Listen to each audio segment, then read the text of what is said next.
નમસ્કાર પશુપાલક મિત્રો, પશુધન ચેનલમાં આપનું સ્વાગત છે। તો આજે આપણે દૂધ વિશે વાત કરવાની છે। જે પશુને પેલું આપણે તાજું વૈયાણું હોય તો એને અથવા 10 શેર અથવા 12 શેર દૂધ આવતું હોય તો એને ટકાવી રાખવા માટે શેનો કેવા ખાનદાન દેવા જોઈએ, કેવી કાળજી લેવી જોઈએ, આવી આપણે વાત કરવાની છે। તો આપણે જે અમુક પશુપાલક એમ કહેતા હોય કે અમારે 2-3 મહિના છે ને તે દૂધ 300-400 શેર દૂધ ઓછું થઈ ગયું, તો આવો પ્રશ્ન ન આવે ને એના માટે મિત્ર આપણે દેશી ખાંડ વિશે વાત કરવાની છે। તો આજે મિત્રો અત્યારે આપણે શાળાની ઋતુ ચાલે છે ને, તો પહેલાં તો આપણે સિંગ પાપડી છે। અત્યારે શાળાની ઋતુમાં સિંગ પાપડી બહુ પશુ માટે બહુ ફાયદાકારક છે। તો મિત્રો જ્યાં આપણી ઓઇલ મિલ હોય ને ત્યાંથી મળી રહેશે। તો મિત્રો શાળામાં પશુ સિંગ પાપડી ખવડાવવાથી ઘણો ફાયદો થાય છે મિત્રો, તો આ ખવડાવજો। અને આ છે કપાસિયા પાપડી મિત્ર, જો તમારે દૂધ તમારી ભેંસને ઘટવા ન દેવું હોય ને તો આ પાપડી જરૂર ખવડાવજો મિત્રો। આ કોઈ બ્રાન્ડની નથી, તમને સારી લાગે એવી રીતને પોષી હોય ને એવી પાપડી આપણે લેવાની છે।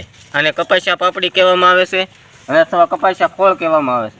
જો તમારે તમે કયા જિલ્લામાંથી જોવો છો વિડીયો, તો તમારે આ ખોળને કયા નામથી ઓળખવામાં આવે છે તો અમને કોમેન્ટ કરજો, તો મિત્રો અમને પણ ખબર પડે કે તમારા જિલ્લામાં કયા નામથી આ પાપડીને ઓળખવામાં આવે છે। અમારા અહીંયા સૌરાષ્ટ્રમાં કપાસિયા પાપડી કહેવામાં આવે છે અને કપાસિયા ખોળ કહેવામાં આવે છે।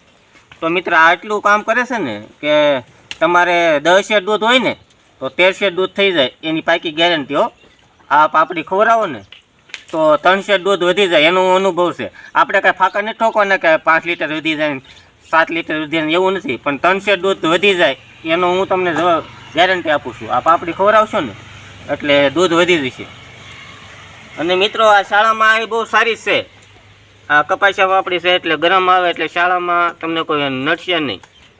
એટલે મિત્રો આ ખવડાવવાથી દૂધ વધે છે, મારા ખુદનો અનુભવ છે। જો આપણે પશુ રાખીએ જ સેવી, ખેડૂત પુત્ર છો અને પશુપાલક પણ છું, તો મિત્રો આ ખાનદાન ખવડાવવાથી ખાનદાન ઘણા અત્યારે આપણે જોયું તો ખાનદાન ઘણી કંપનીઓ બનાવે છે, પણ એવું નથી। આપણને પશુપાલકનો કહેવા પ્રમાણે કેવા ખાનદાન દેવા જોઈએ। તો મિત્ર આ હતી કપાસિયા ખોળની વાત, દૂધ કેવી રીતના કાયમિક આપણે આપણી પશુમાંથી બન્યું રહે। જો 10 શેર દૂધ હોય કે 12 શેર દૂધ હોય તો મિત્ર એ 8 મહિના સતત આ ખાનદાન દેવાથી ફાયદા થાય કે આપણું દૂધ એટલું ને એટલું બન્યું રહે। તો મિત્ર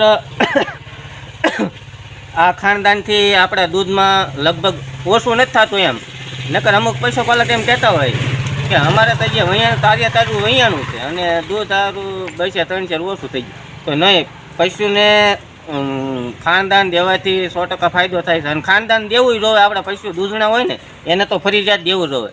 પછી આમનામ આપણે નીણથી નકરા દોઈ લેવી તો એ કાંઈ 5 મહિના દોવા દે પછી તો એ લાત જ મારે એટલે કે પાટા મારે અથવા વટકે આવું થાય। પણ ખાંડ દેશો ને તો મિત્ર જરૂર તમારા દૂધમાં બન્યું રહેશે। જે 10 શેર હોય તો 10 શેર, 12 શેર હોય તો 12 શેર, એ 8 મહિના સતત એનું દૂધ તમારે રહેશે। પછી 2-3 મહિના કેવરાવે, બાકી 8 થી 10 મહિના સતત આ દૂધ તમારે 10 શેર હોય 12 શેર હોય ને એ દૂધ જ રહેશે। આવો મારો અનુભવ છે મિત્ર। તો આ વિડીયો તમને કેવો લાગ્યો કોમેન્ટ કરજો, બીજા પશુપાલક સુધી શેર કરજો, અને આપણા ચેનલમાં નવા હોય તો સબસ્ક્રાઈબ કરજો। ધન્યવાદ।